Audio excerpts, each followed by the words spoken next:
Welcome to the world of stories, where words are drawn, ideas are unleashed, and imagination knows no bounds. I am Scheherazade, and I will be your companion on unparalleled journeys, where we search for meaning, laugh, reflect, and perhaps discover something about ourselves without realizing it. In each episode, a new door opens, a door to a story, a secret, or a small moment that changes everything. Are you ready? Let the story begin. Title of the story: The Dragon and the Lost World. In a mythical age, the earth was not as it is today. There were hidden valleys between the mountains, magical kingdoms seen only in dreams, and dragons soaring freely among the clouds.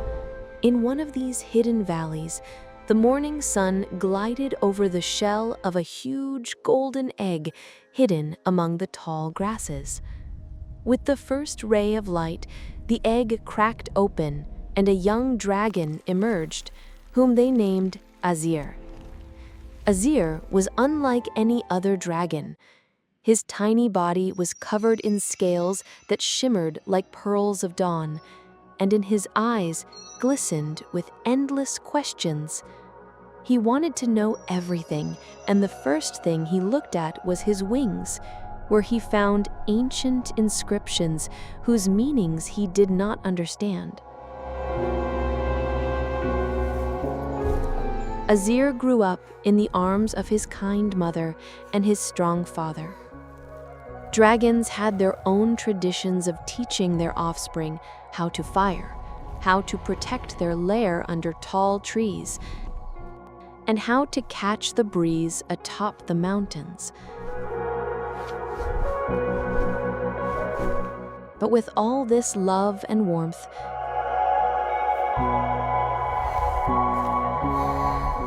Azir never felt a sense of complete belonging. He always felt he belonged to something larger than the valley, and that the questions of his wings awaited answers far beyond the horizon. One night, enveloped in silence and its hills trembling under the moonlight, Azir had a dream unlike any he'd ever dreamt. He saw a world of pale colors, dry, dying trees, and creatures fleeing from a deep, black shadow creeping over the ground. Azir felt a fear he'd never known before, and in the darkness, he heard a soft, thunderous voice say to him, "Azir, you are the last beacon of hope for a lost world. The lost world needs you. Go and bring back its light." He woke up in a panic, his heart pounding and a faint flame escaping his mouth, leaving a bright spot on the stone. He tried to tell his father what he saw, and he gathered his father and mother for a long session, but the answers were cryptic and concealed many secrets. In a moment of courage, Azir decided to begin his journey and search for the lost world he had dreamed of, and whether his destiny was tied to that dark, forgotten world. Azir packed a few belongings into a small bundle attached to the back of his wing and bid his parents farewell with tears and a long hug.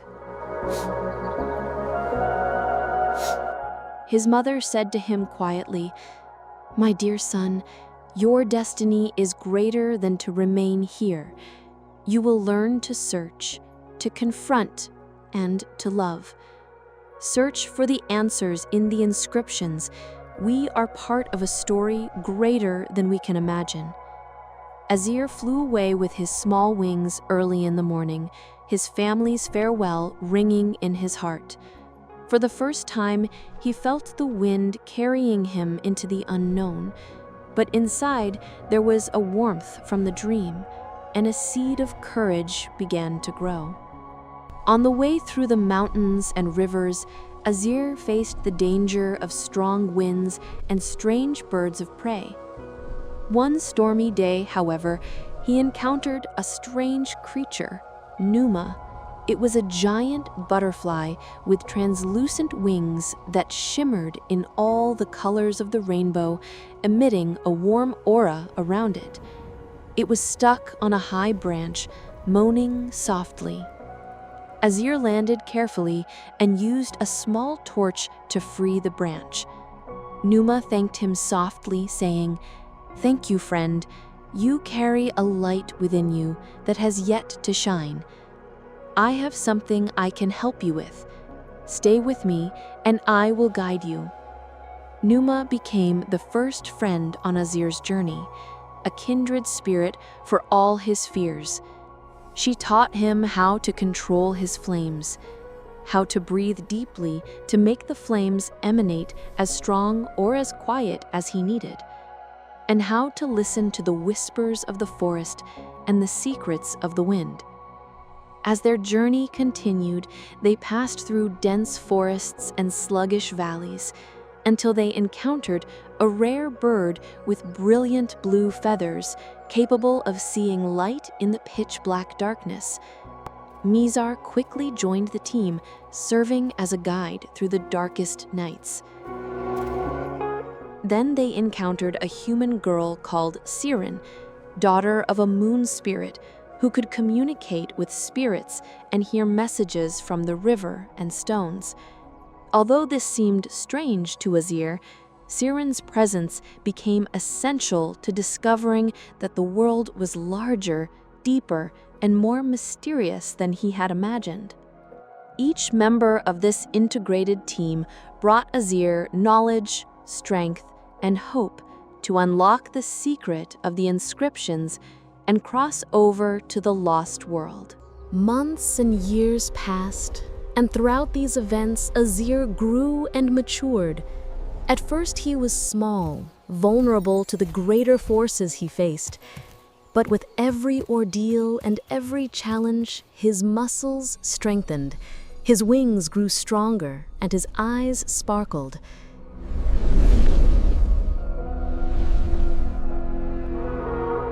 He learned with Numa that fire wasn't just for destruction, but for rebirth and warmth. And with Sirin, he learned how to balance his emotions and his flame instincts. He saw himself transforming from a child clinging to fear into a massive, tough warrior, capable of emitting a mighty flame that would burn away the darkness and illuminate the path. The dream was the beginning of a new era of his maturity. Every time doubts swept through his heart, he would hear his mother's voice echo in the distance. "You are greater than your fears. When you grow and believe in your power, the world can be transformed by your hands." Along their way, signs began to appear that the lost world was not far away.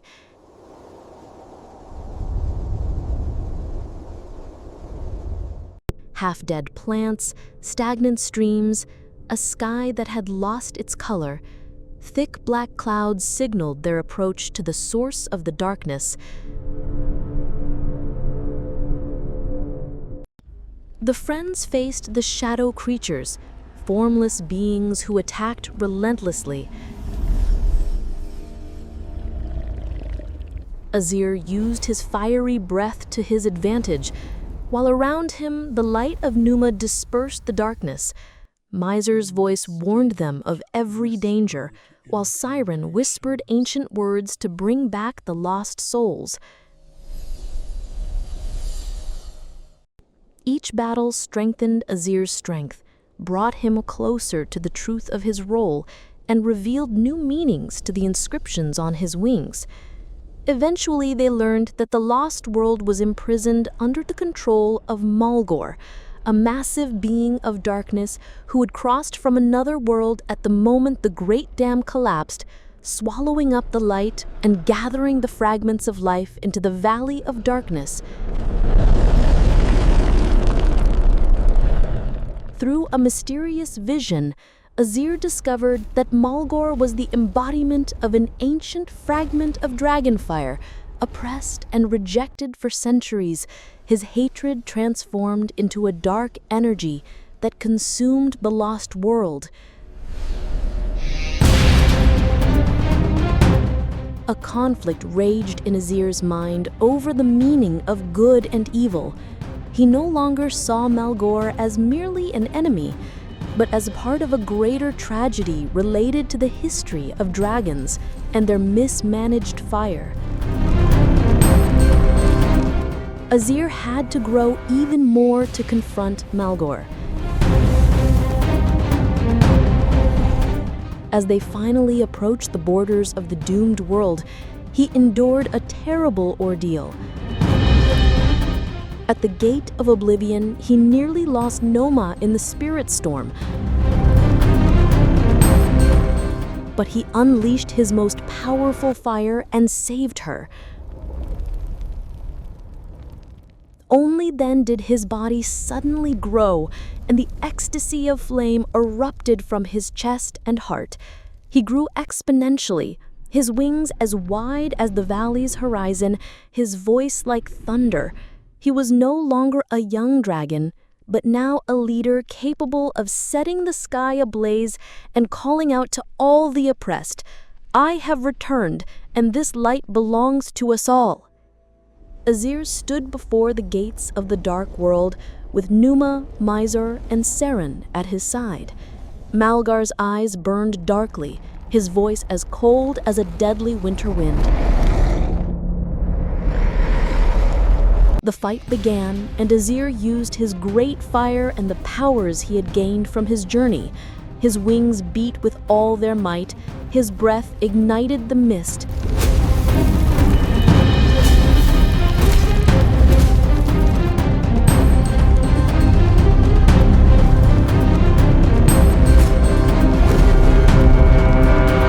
And his friend Misar guided him toward weak points.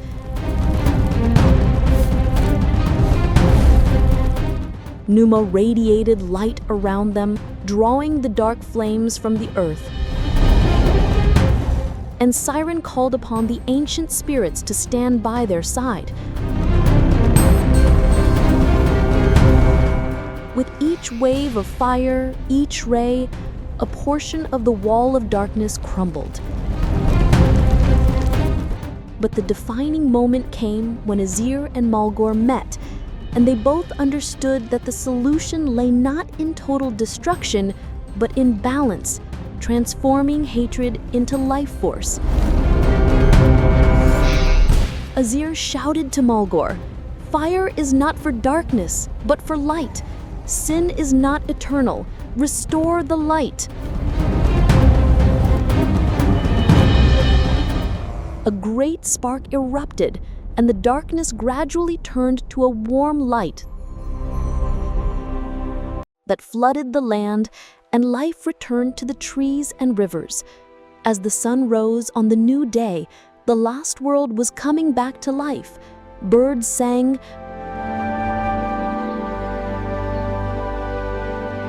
flowers bloomed,